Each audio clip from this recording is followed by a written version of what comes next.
Hey guys, this is Vishal Dandote and today we will see what is the document object model in the JavaScript. So let's start with the definition. So document object model is nothing but the context API which is available in the browser, and it allow us to communicate between HTML and JavaScript. So using the DOM we can add, update, remove or replace the HTML elements. So that's why we are using the document object model in the JavaScript. And like we will see all the things with the example. Before we see the example, let's understand a little bit more about this with the diagram. So let's see the diagram first. So here you can see this is the browser, and in the browser you can see DOM API is present. So whenever we need to communicate with the HTML and JavaScript, so uh, DOM API is working as a middleware. So it will communicate with the HTML, and after that it will communicate with the JavaScript. So in this way, DOM is working in the behind the scenes. So, and also DOM has provided some rules, regulations, and some methods as it is the object model. So, using that, we can communicate with the JavaScript and HTML. So, like why it is, why definition is saying it is the document object model. So, basically, it is represent as a tree structure in the browser whenever we are using the DOM APIs. So it is referring to that tree structure, and every tree structure element is nothing but the node in the DOM API. And as we know, like object contain method and properties, and that whenever object whenever there is an object, it has method and properties, same like as it has method and property. That's why we are saying it's object model, because it is contain uh, the multiple object or multiple node in the hierarchical way, same as a tree structure. So because of that we are saying it's document object model.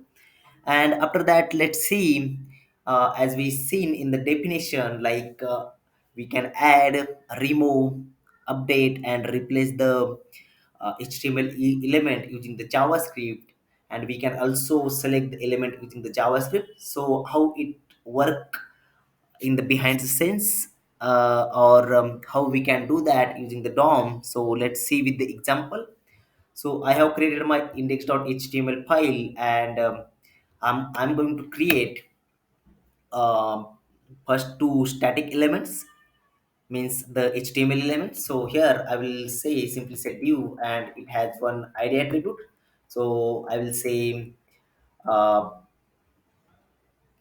first, and into this I will add some. I will put some message here. So message here, something like this. And as definition, as we saw the definition, we need to select or get the reference for this element using the DOM API. So how we can do that? DOM has multiple method for selecting or get the reference for the particular elements. So like it has document.get element by id. Like in the DOM, like we can get the element access using the attribute name or using the class, using the tag name. So for that, like if we are using the attribute name, or we are referring to attributes, DOM has provided some attributes related method. For example, so whenever we have the id attribute, so we have a method called as document dot get element by id. So as you see here, like we are referring to document object, and which is having the get element by id methods. So whenever we need to use the, or whenever we need to uh, get the element access or work with the DOM API or its related methods, we should always keep in mind that we should refer to the document object. So in this way you can, select the element whenever we are referring to id object. So here you can simply pass the id name called as first. And another way to select the elements, so whenever we have the class name and like using the class name also we can select the elements. So DOM has provided another method called document dot get element by class name. So using this method,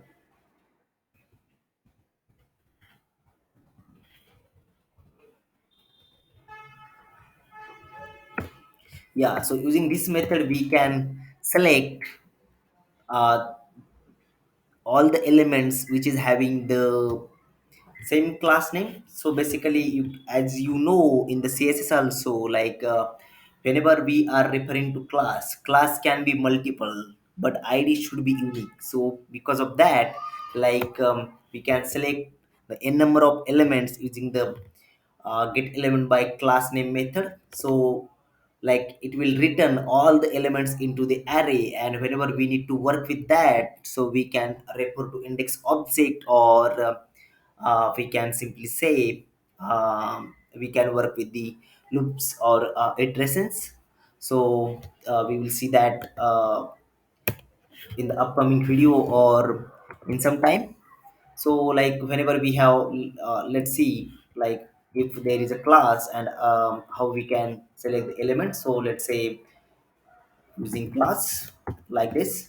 So my view has attribute called class, and class is having name called as using class.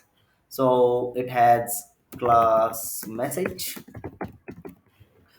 content, and in this method we are passing the class name.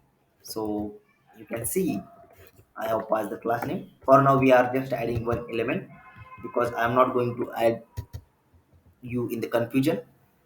So in this way you can select the uh, element which is having class attribute. So after that we have another method for selecting the elements called as tag name. So let's see that. So document dot get element by tag name. So in this method we can simply say, we can simply pass the element tag name whichever we need to select.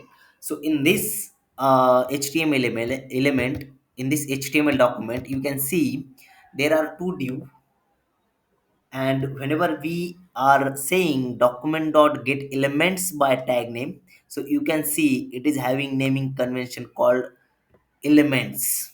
So whenever you will see yes in the like elements in the method, so that means it will select more than one element.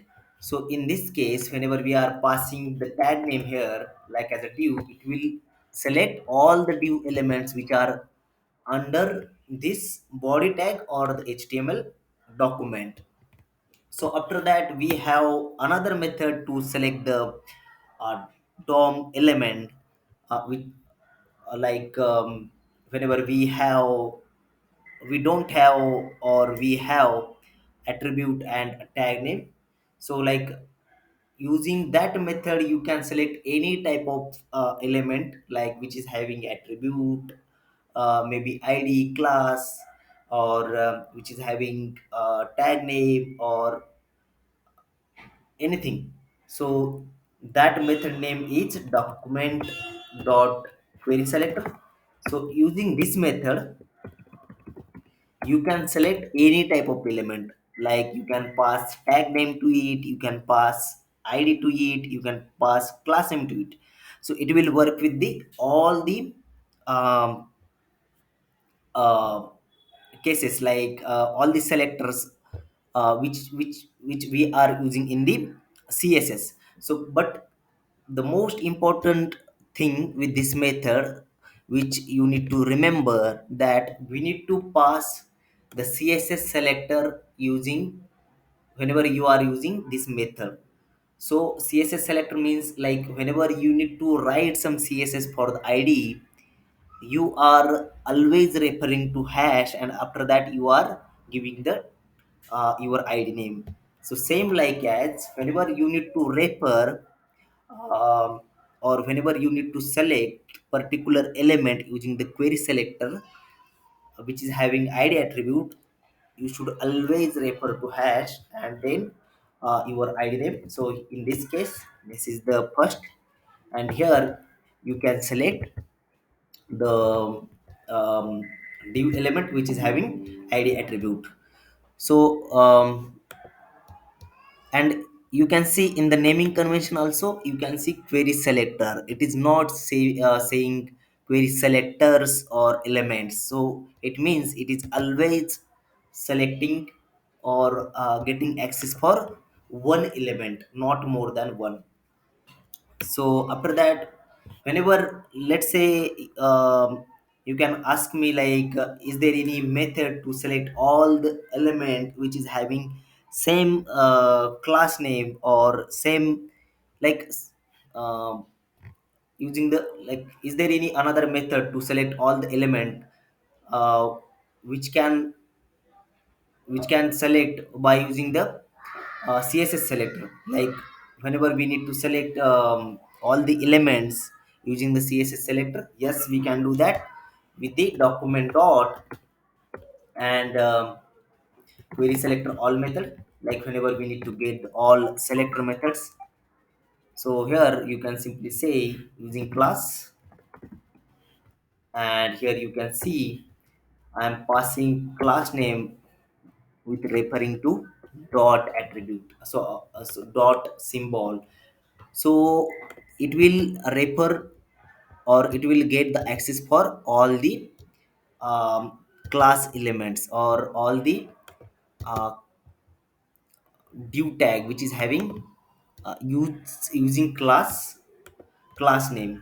So in this way, you can select all the dom element or get the access to dom elements. Whenever you are getting like, once you get the access, you can work on that element. Like you can update the content for that element, or you can change the style. You can remove of that element, you can replace its content, and you can also create a new element using the dom. So for that, let's say, for now we will work with the this method or this element. So let's say this is the uh, const, and here first, and like i will I will I will replace the content, or yeah, first I will replace the content for this element. So first dot uh, text contest. So text contest is a property which will replace the content uh, w- for that particular element. So which is the text. So it will not replace the html content. It is, if there is only a text message, then it will replace that particular content or add that new content to that particular element. So here I'm saying, hey Vishal. So as you can see here, this is the view, and which is having the message here content. Whenever we are using the text content method, you will see on the browser this message like, hey Vishal. And let's see the output for this method. So I'm going here, and you can see, yeah. So we have successfully replaced the content for that particular element, and you can see hey Vishal on the screen. So in this way you can replace the content. After that, how we can modify the content, or how we can, you know, how we can change the style or css for that particular element. So let's say first dot style dot color, and here you can see I am modifying, or I am changing the css for that particular element. So I'm saying red here, and as you can see here, you will go to the browser and you can see I have successfully changed the color for that particular element. So after that, how can I create the element into the DOM? So using the document dot create element method, you can create any type of element in the JavaScript. So let's say p. So I'm going to create the p element. So let's store this into the one variable. So p and document dot create element p. So you need to pass the tag name, like whatever element you need to create. So after that, I will say p dot text content. I need to add some text to that particular element, and here you can say dynamic element here. And after that, whenever we are creating the element, we need to append, or we need to add that element to our HTML page. For that, we need to say document dot body dot append child, and here we need to pass that element. So let's say p, and you can see on the screen we have successfully added our, or created our new element on the in the DOM, or the in the HTML document. So in this way you can create the element in into the JavaScript. After that, how to remove the element from the HTML page. So using the DOM remove method, let's say p dot remove, as we create the dynamic element, we after that we need to remove the element from that HTML document. So using the p dot remove method, so this is the element name, and whenever we are saying remove, it will always remove to that particular element. So let's see, yeah, you can see we have successfully removed that HTML elements from the HTML document. So after that, another one thing which is remaining in our definition called, we can replace the content, or replace the replace the HTML using the DOM. So how can we do that? So let's say we have the div, and that is having using class.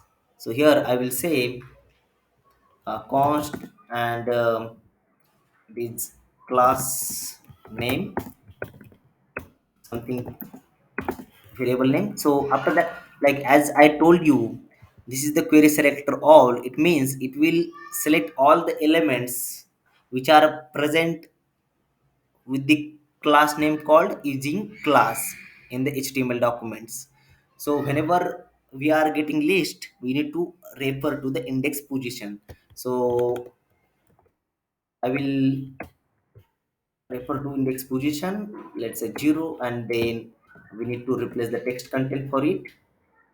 So here I can say, or we need to replace the inner HTML. So inner HTML means whenever we have HTML content under the DOM, under that particular element, that time, and whenever we need to replace that time we can refer to inner HTML. So here I'm saying, let's say bold tag,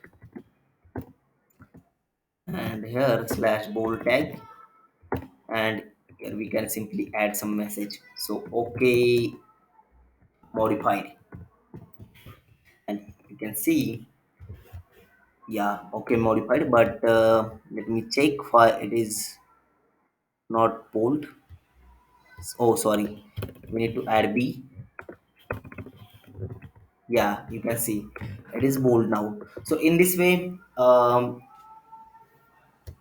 I hope ki you have clear all the things, like how to add remove, update, and replace the DOM elements using the DOM methods, and what is the document object in JavaScript. So, thank you so much, guys. And whenever you need to get some notes or you need to refer some notes, which I have teach you in the video, so you can go to my fresherkatta.com website like this, fresherkatta.com, and here you can see my all the blogs and the tutorials which I am teaching you in the videos. So you can go to the JavaScript and you can see here the what is the document object model in JavaScript post, and you can read all the things and check all the examples here. So I hope you have clear all the things. Thank you so much, and we will see in the next video.